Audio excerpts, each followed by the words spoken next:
दोस्तों, time to study YouTube channel में आप सभी का स्वागत है।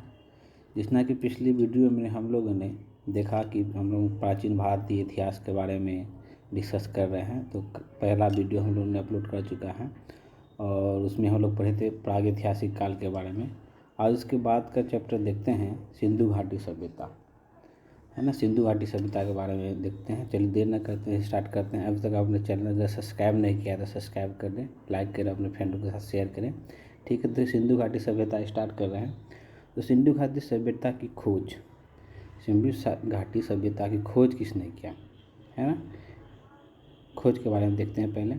तो खोज मतलब चार्ल्स मेसन ने नरेशन ऑफ जर्नी, है ना, नरेशन ऑफ जर्नी बुक में इस अलौकिक सभ्यता के बारे में जिक्र किया था। चार्ल्स मेसन ने कब किया था? 1826 ईस्वी में। और इसकी पुस्तक क्या थी? नरेशन ऑफ जर्नी, है ना। ये आप लोग को ध्यान देना है। उसके बाद देखते हैं बटलर बंधु 1826 में। ये बटलर बंधु ना इंजीनियर थे। ये दोनों भाई थे और ये दोनों क्या थे? इंजीनियर थे। इन्होंने कराची से लाहौर के बीच ट्रेन का ट्रैक बना रहा था। ट्रेन देख रहे थे, भारत में प्रथम ट्रेन जान ही रहे 1853 में स्टार्ट हुआ था। तो उसी के बीच में अदर ट्रेन स्टार्ट हो रहा था। तो कराची से लाहौर के बीच जब ट्रेन का ट्रैक बिछाया जा रहा था, तो उसी ट्रैक के बगल में ही कुछ ईंटें मिला, एक छोटा मोटा किला मिला था। उस ईंटे का प्रयोग क्या कर लिया था? बटलर बंधु ने इस ट्रैक के निर्माण में यूज कर लिया। और ये ईंट किसी सभ्यता की है, ये बटलर बंधु के पास क्या था? जानकारी नहीं था, है ना। तो ये बटलर बंधु, नाम क्या था इसका? जेम्स बर्टन और विलियम बर्टन। ठीक है। तो कराची से लाहौर के बीच रेलवे ट्रैक बनाने के क्रम में है। उसके बाद आगे देखते हैं अलेक्जेंडर कनिंघम। उसके बाद पुरातत्व विभाग अलेक्जेंडर कनिंघम के हाथ में दिया गया, है ना। अलेक्जेंडर कनिंघम अभी हम लोग जस्ट पिछले क्लास में देखे थे। अलेक्जेंडर कनिंघम को क्या कहा जाता है? भारतीय पुरातत्व का जनक कहा जाता है। अलेक्जेंडर कनिंघम ने 1853 से 1856 की क्या थे? पुरातत्व विभाग के वो हेड थे, है ना। उन्होंने भी सिंधु घाटी सभ्यता के बारे में कुछ अध्ययन किया। उसके बाद आगे चलकर जॉन मार्शल क्या बने? भारतीय पुरातत्व का यहाँ पे विभाग इनके अंदर मिला, है ना। तो जॉन मार्शल, है ना, जॉन मार्शल भारतीय पुरातत्व के उस टाइम इसको पदभार मिला। तो उसी के कार्य में दयानंद सहनी और रखाल दास बनर्जी, इन दोनों ने, दयानंद सहनी ने हड़प्पा की खोज की और रखाल दास बनर्जी ने मोहनजोदड़ो की खोज की, है ना। तो ये हम लोग आगे इसके बारे में और डिटेल देखेंगे। तो उसके बाद आगे देखते हैं इसका कालखंड। अब हड़प्पा सभ्यता जब मिला, ये लौकिक सभ्यता था, मिला, तो इस किस काल का है, इस पे भी इतिहासकारों में मतभेद हैं। तो इसमें कुछ इतिहासकार कुछ अपने हिसाब से कालखंड बताए हैं। इसमें पहला है जॉन मार्शल इस हड़प्पा सभ्यता का कालखंड कितना क्या बताए हैं? 3200 ईसा पूर्व से 2750 ईसा पूर्व के बीच के काल को जॉन मार्शल ने बताया कि इसी बीच की ये सभ्यता है। उसका डीपी अग्रवाल ने बताया कार्बन 14 पद्धति एक होता है, कार्बन डेटिंग विधि के द्वारा इसमें कार्बन की मात्रा के हिसाब से कालखंड को पहचाना जाता है। इस कालखंड के अध्ययन के हिसाब से डीपी अग्रवाल ने बताया कि 2300 ईसा पूर्व से 1700 ईसा पूर्व के बीच का काल रहा होगा, है ना। तो उसके बाद लेकिन इसमें भी विवाद था। तो लेकिन इसका कालखंड सब इतिहासकारों में सहमत में बताया गया कि ये 2500 से लगभग 1700 ईसा पूर्व के बीच का काल है। और लगभग इसी में सारे क्या है? सहमत हैं। तो ये माना जाता है कि 2500 से 1700 ईसा पूर्व के बीच का ये काल है। अब हम लोग देखते हैं सिंधु घाटी सभ्यता, ये नाम कैसे पड़ा? इसका तो नाम नहीं था, नाम कैसे पड़ा? तो सिंधु घाटी सभ्यता नाम इसलिए पड़ा कि सिंधु नदी के किनारे इस सभ्यता की पहली साक्ष्य मिला था, जिसका इससे पहले क्या नाम दिया गया? सिंधु घाटी सभ्यता, सिंधु सभ्यता कहा गया। बाद में इस सभ्यता का कुछ अवशेष सरस्वती नदी के भी पास में मिला, तो इसका नाम पड़ गया सिंधु सरस्वती सभ्यता। और ये हड़प्पा नामक स्थान पे मिला, तो बाद में इसको हड़प्पा सभ्यता भी कहा जाने लगा, है ना। तो इसका उद्भव देखते हैं हम लोग कि इसका उद्भव कहाँ कहाँ कैसे कैसे हुआ। इसका उद्भव माना जाता है कि मिस्र और सुमेरियन सभ्यता है। ये मिस्र की और सुमेरियन सभ्यता से मिलती जुलती हैं। ये मिस्र की सभ्यता देखने में भारत है, यहाँ भारत ये इसी एरिया में ना हड़प्पा सभ्यता मिला था। तो इसी को कहते हैं ये मिस्र की सभ्यता और सुमेरियन सभ्यता से काफ़ी मिलती जुलती सभ्यता है ना। तो इसलिए ये मिस्र देख लीजिए यहाँ पे मिस्र है। उसके बाद विदेशी मत, इसमें विदेशी मत है। इसमें कुछ इतिहासकार का मानना है कि ये जो है सुमेरियन सभ्यता है। विदेशी मत के अनुसार कहना है कि ये सुमेरियन सभ्यता है।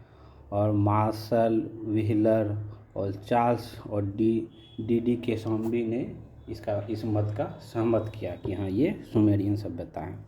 ठीक है, तो आगे हम लोग देखते हैं।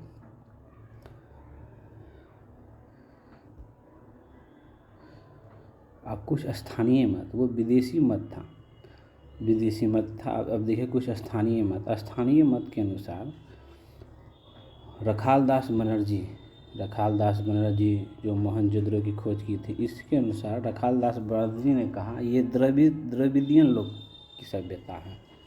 उसके बाद TN रामचंद्र और लक्ष्मण स्वरूप पुसालकर ने कहा ये क्या आर्य सभ्यता है, मतलब आर्य लोग द्वारा निर्मित सभ्यता।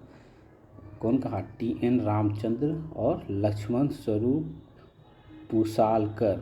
और ये द्रविडियन लोगों की सभ्यता है, ये कौन कहा? रखालदास बनर्जी ने। अब इस सभ्यता की कुछ विशेषताएं देखते हैं, इस सभ्यता में क्या क्या विशेषताएं थी। तो देखते हैं ये सभ्यता में विशेषता क्या थी। ये नगरीय सभ्यता थी, मतलब नगरीय सभ्यता इस चीज़ से कहेंगे उस टाइम क्या था, इतना प्राचीन सभ्यता होते हुए भी ईंट के बने मकान, व्यवस्थित नालियाँ और भी बहुत सारी चीज़ ऐसे थे जिससे ये ग्रामीण सभ्यता नहीं थी। नाली के व्यवस्थित रूप से बहाव करने की व्यवस्था, शौचालय, बहुत सारा ऐसा चीज़ था जिस वजह से इसे क्या कहा गया, ये नगरीय सभ्यता थी। व्यवस्थित घर थे इसमें, है ना। और ये अर्ध ऐतिहासिक काल, जैसे हम लोग प्राग ऐतिहासिक काल में हम लोग डिस्कस किए थे ना कि अर्ध ऐतिहासिक काल और प्राग ऐतिहासिक काल है ना। अर्ध ऐतिहासिक काल जिसका लिखित साक्ष्य तो मिला है लेकिन पढ़ा नहीं जा सका है, तो उसी में से हड़प्पा सभ्यता आता है, इसलिए इसको क्या कहते हैं, अर्ध ऐतिहासिक काल। हड़प्पा सभ्यता को कांस्ययुगीन सभ्यता भी कहते हैं। कांस्ययुगीन सभ्यता इसलिए कहते हैं क्योंकि हड़प्पा सभ्यता में कांसे की मूर्ति के साक्ष्य मिले हैं, है ना। जो कि कांसे की मूर्ति, कांसे किससे बनता है, तांबा और टीन से। तो कांस्य के अवशेष मिले, इस कारण से क्या कहा गया, कांस्ययुगीन सभ्यता। उसके बाद ये सिंधु घाटी सभ्यता मूलतः किस पे आधारित थी, व्यापार प्रधान था। इसमें कृषि नहीं के बराबर हुआ करता था, लेकिन व्यापार होता था वस्तु विनिमय के द्वारा। जैसे इस एक वस्तु के बदले दूसरे वस्तु आदान प्रदान किया जाना, ये है वही था। सिंधु घाटी सभ्यता के लोग क्या थे, शांति प्रिय थे। युद्ध की कोई भी सामग्री नहीं मिला है जिससे ये प्रमाणित होता है कि ये शांति प्रिय सभ्यता थी। ये विस्तृत सभ्यता थी, मतलब काफ़ी विकसित थी, डेवलप थी पूरा, है ना। इसलिए इसको विस्तृत सभ्यता थी और काफ़ी फैलाव भी था इसका। इसमें मूलतः क्या था, व्यापार प्रधान था। वस्तु विनिमय पद्धति से क्या होता था, इसमें व्यापार होता था। अब इसके बाद हम लोग देखते हैं राजनीतिक जीवन क्या था। सिंधु घाटी सभ्यता की राजनीतिक जीवन पद्धति क्या था, है ना। इसमें राजनीतिक में आर्थिक में क्या था कि व्यापार और कृषि। व्यापार तो मूलतः था ही, कृषि भी था लेकिन नगण्य था, व्यापार सबसे ज़्यादा था, है ना। उसके बाद सामाजिक जीवन और सांस्कृतिक जीवन, ये किसी मेंस के टॉपिक हो जाता है। अगर BPSC का मेंस की तैयारी कर रहे हैं तो वही उसी का टॉपिक हो जाता है, तो हम लोग आगे इसके डिस्कस करेंगे। तो हम लोग देखते हैं आप सिंधु घाटी सभ्यता का विस्तार। सिंधु घाटी सभ्यता का विस्तार कहाँ कहाँ तक था भारत में, या पूरे मतलब मिलता किस एक जोन तक सिंधु घाटी सभ्यता फैली हुई थी, तो उसी के बारे में हम लोग देखते हैं। तो ये देखिए नॉर्थ ईस्ट, छोटा मोटा डायग्राम बनाने की समझाने के लिए कोशिश की है। आगे मैप के थ्रू भी हम लोग डिस्कस करेंगे इसके बारे में। तो देखते हैं सिंधु घाटी सभ्यता का विस्तार कहाँ कहाँ पे है। तो उत्तर में देखते हैं, उत्तर में एक मांडा जगह है ना, ये जम्मू कश्मीर पड़ता है।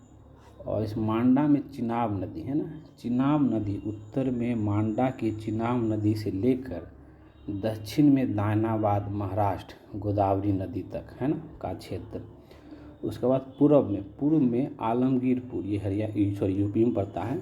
और हिंडर हिंडन नदी पूरब से, और सुतकाडेग्रो है ना, सुतकाडेग्रो ये बलूचिस्तान में पड़ता है। दाशक नदी है ना बलूचिस्तान, इस जोन में ही क्या था, सिंधु घाटी सभ्यता के साक्ष्य मिले हैं, और मूलतः यही जोन तक सिंधु घाटी सभ्यता फैले हुए थे। आगे हम लोग इसके मैप के थ्रू देखते हैं कि आखिर मैप के थ्रू कहाँ कहाँ ये सिंधु घाटी सभ्यता फैली हुई थी, ज़्यादा क्लियर हो जाएगा इससे।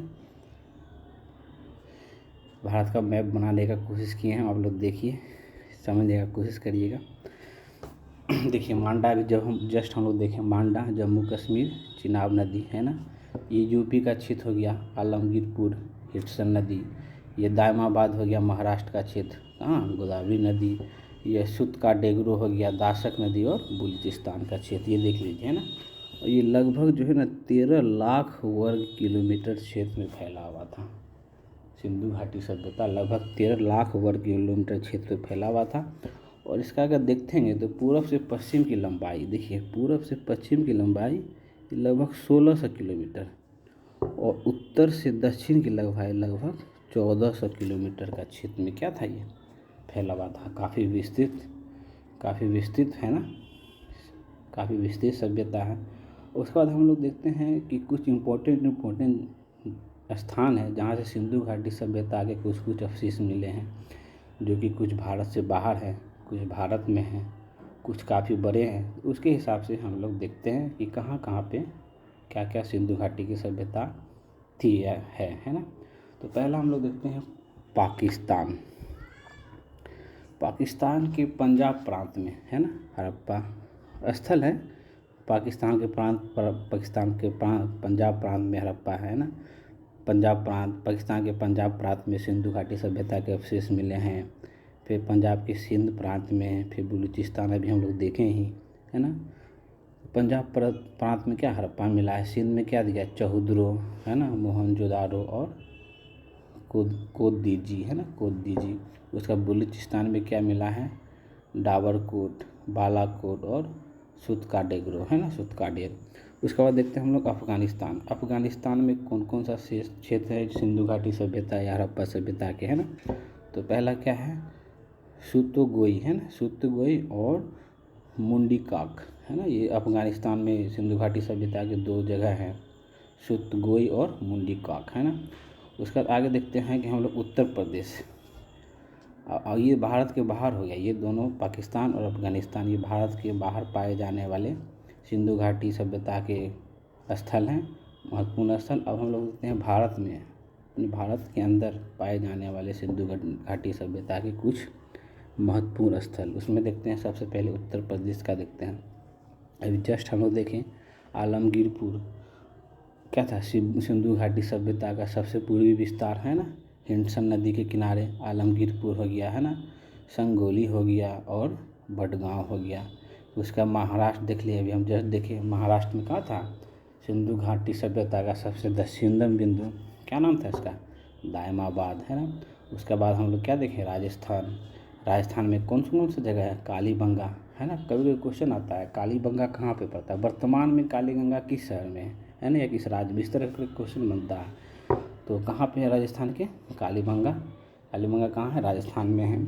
उसके बाद क्या है, बालाभर, ये भी क्या है, राजस्थान में है। उसके बाद आते हैं हरियाणा बहुत इंपॉर्टेंट हो जाता है।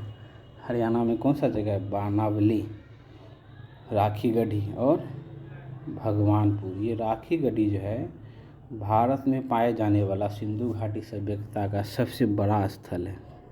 कौन सा, राखीगढ़ी। ये बनावली में मिट्टी के हल मिले हैं, आप लोग आगे देखेंगे कि इसकी जगह पे क्या क्या मिला है। तो ये बनावली में मिट्टी के हल मिले, और राखीगढ़ी जो है भारत में सिंधु घाटी सभ्यता का सबसे बड़ा स्थल ये राखीगढ़ी है ना।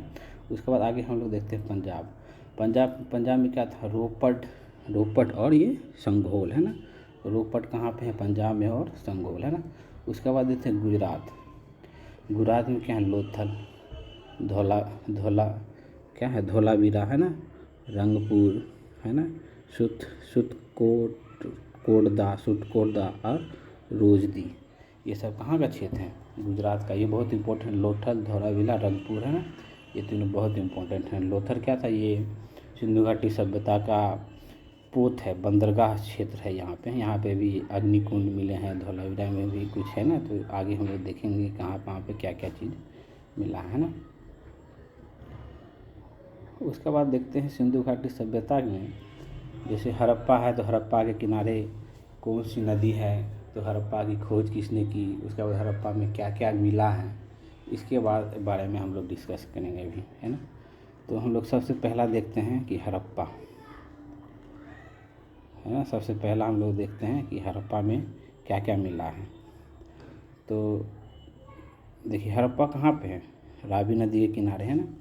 हड़प्पा क्वेश्चन पूछेगा कि हड़प्पा किस नदी के किनारे हैं, तो रावी नदी के किनारे। अभी हम हड़प्पा की खोज किसने की, दयानंद सहनी, है ना। और हड़प्पा में क्या क्या मिला है, तो देखिए अन्नागार, है ना, कांस्य की दर्पण, कब्रिस्तान, है ना, और उर्वरा देवी की मूर्ति। क्वेश्चन पूछेगा कि उर्वरा देवी की मूर्ति कहाँ मिली है हड़प्पा किस नदी किनारे हैं, तो रावी नदी के किनारे हैं। हड़प्पा की खोज किसने की, दयाराम सैनी। इस तरह का क्वेश्चन बनता है ना। उसके बाद हम लोग देखते हैं मोहनजोदड़ो किस नदी के किनारे हैं, सिंधु नदी के किनारे हैं।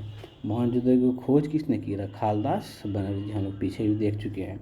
और मोहनजोदड़ो में इससे क्या क्या मिला है, देखिए स्नागार, मतलब बहुत सारा हौज था, वो बड़ा सा हौज जिसमें नहाया जाता था। सार्वजनिक कोई त्यौहार के समय या कुछ हो रहा होगा, सार्वजनिक स्नानागार था। तो स्नागार, है ना। विशाल अन्नागार, मतलब अन्न का भंडार करने के लिए गोदाम टाइप का कह सकते हैं, विशाल अन्नागार। एक कांसे की मूर्ति मिली है, कहाँ से, मोहनजोदड़ो से। महाविद्यालय मिला है। उसके बाद क्या है, सिंगी पशु की मूर्ति भी मिली है, मतलब सिंग वाले पशु की मूर्ति मिली है। और मातृ देवी की पूजा करते थे कौन, मोहनजोदड़ो के लोग, है ना। तो देख लिए ये दोनों बहुत इंपॉर्टेंट, सिंधु घाटी देख ली और हड़प्पा देख ली और मोहनजोदड़ो देखिए। अब देखते हैं कुछ इम्पोर्टेंट स्थल, लोथल। अब जस्ट हम लोग देखें लोथल कहाँ पे है, गुजरात में है। अब जस्ट देखें हम लोग, लोथल किस जगह पे है, गुजरात में, अहमदाबाद के गुजरात में। और लोथल किस नदी के किनारे बसा हुआ है, ये भी क्वेश्चन आता है। लोथल किस नदी के किनारे है, भोगवा नदी के किनारे है। और इसका खोज किसने किया था, रंगनाथ राव किसका खोज किया था, लोथल का। और लोथल से क्या क्या पाया गया है ये देखिए। लोथल में गोदीवारा एक जगह है, वो गोदीवारा क्या है, वो पत्तन है, बंदरगाह। जब जस्ट हम लोग देखें लोथल जब गुजरात में है तो बंदरगाह भी होगा ना, तो वो गोदीवारा जगह है। गोदीवारा क्या है, लोथल में है और पड़ता है, ये क्या है, एक बंदरगाह था। चावल और हाथी दांत के अवशेष कहाँ मिले हैं, लोथल से मिले हैं। और ये अग्निकुंड, ये इम्पोर्टेंट हो जाता है, अग्निकुंड के साक्ष्य कहाँ मिले हैं, लोथल में।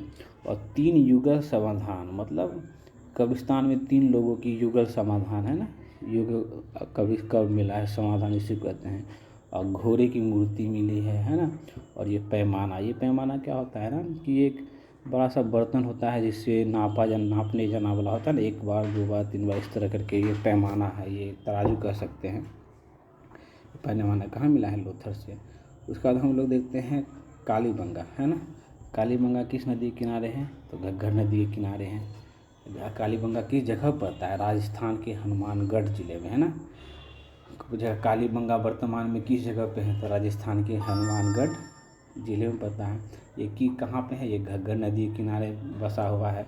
और इसकी खोज किसने की, ये कालीबंगा घग्गर नदी, इसे खोज कितनी की, अमलानंद घोष किसी खोज की है, कालीबंगा की। और कालीबंगा से क्या क्या मिले हैं साक्ष्य, वो देखते हैं। जुते हुए खेत के साक्ष्य कहाँ मिले हैं, कालीबंगा में। अग्निकुंड, अभी हम लोग जस्ट देखे लोथल में भी अग्निकुंड मिला और यहाँ भी मिला। और कालीबंगा में क्या, चूड़ियाँ भी मिली हैं, है ना। लकड़ी की नालियाँ मिली है, कहाँ से, कालीबंगा से। कुछ भूकंप के प्रमाण मिले हैं यहाँ, क्या पता नहीं, भूकंप के प्रमाण कहा जाता है कि वहाँ मिले हैं। नगर 3 भागों में विभाजित थी, मूलतः नगर 2 भागों में ही विभाजित थी सिंधु घाटी सभ्यता में।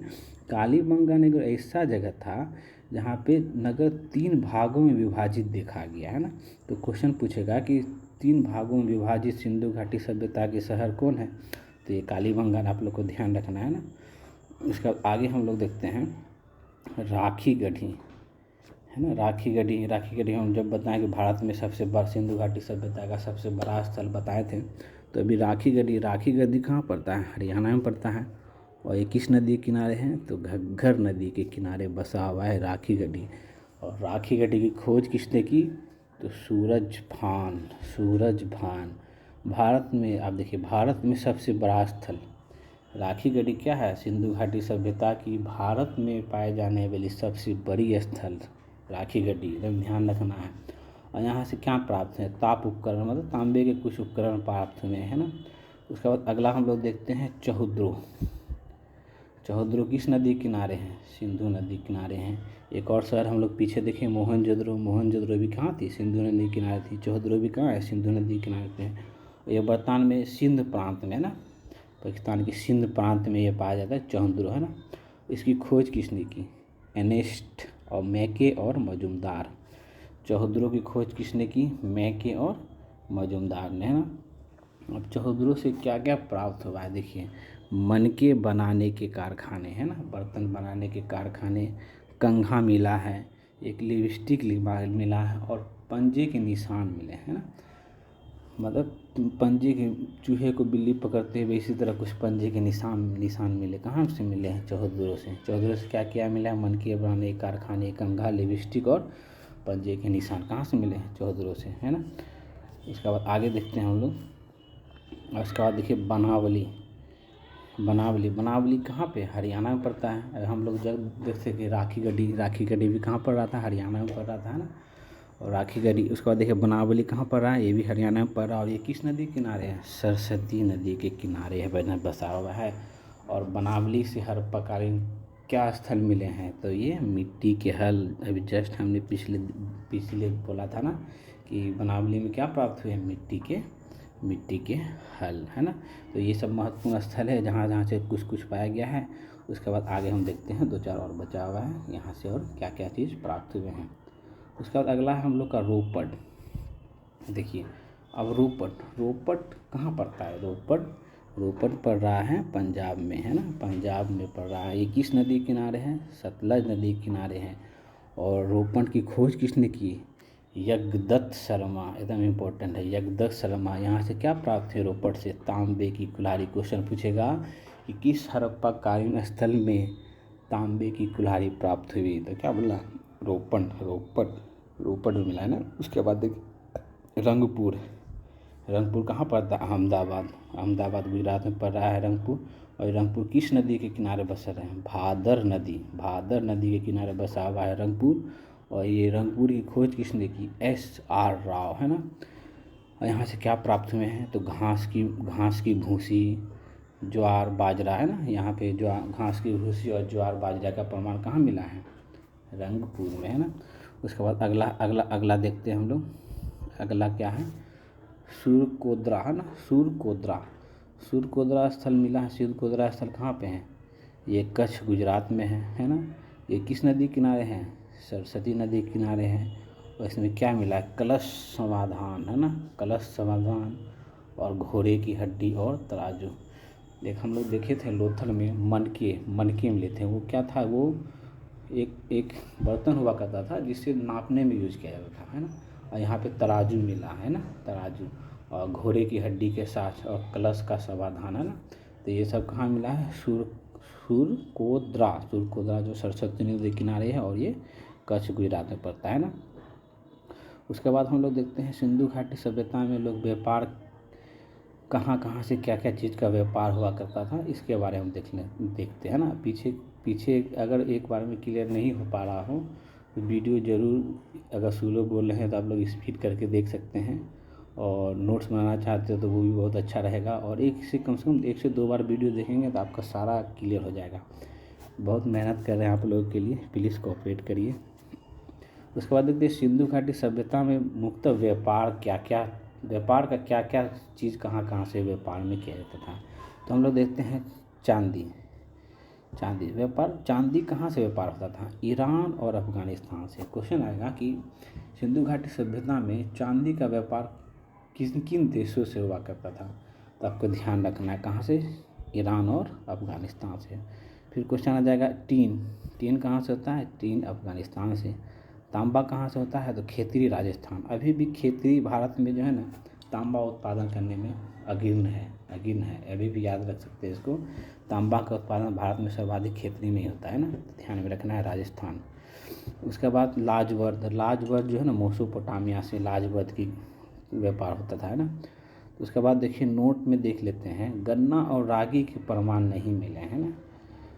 गन्ना और रागी का प्रमाण नहीं है। और सिंधु घाटी सभ्यता में मुद्रा का प्रचलन नहीं था। हम लोगों ने पिछले जस्ट अभी हम लोगों ने देखा कि नहीं होता है ना।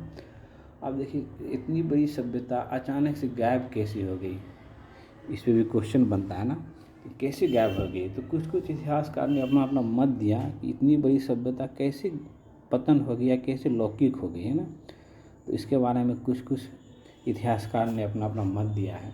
जैसे मैके जॉन मार्शल, है ना, मैके और जॉन मार्शल ने अपना मत दिया है कि बाढ़ आया होगा, जिस वजह से इतनी बड़ी सभ्यता क्या हो गई, तहस नहस हो गई। उसके बाद चार्ल्स व्हीलर ने क्या कहा कि विदेशियों का आक्रमण हुआ होगा।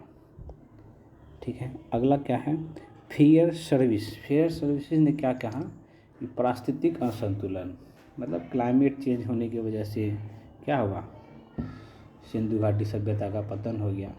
तो लेकिन ज़्यादातर मतलब इतिहासकार सहमत हैं कि ये बाढ़ से ही सहमत है कि बाढ़ आया होगा, बस पता नहीं किस वजह से हुआ, लेकिन ये ज़्यादातर इतिहासकार सहमत हैं कि बाढ़ से हुआ। बाकी डिफरेंट इतिहासकार अपने अपने तर्क दिए हैं कि ऐसे ऐसे हुआ होगा, जिस वजह से क्या हुआ, सिंधु घाटी सभ्यता का पतन होगा।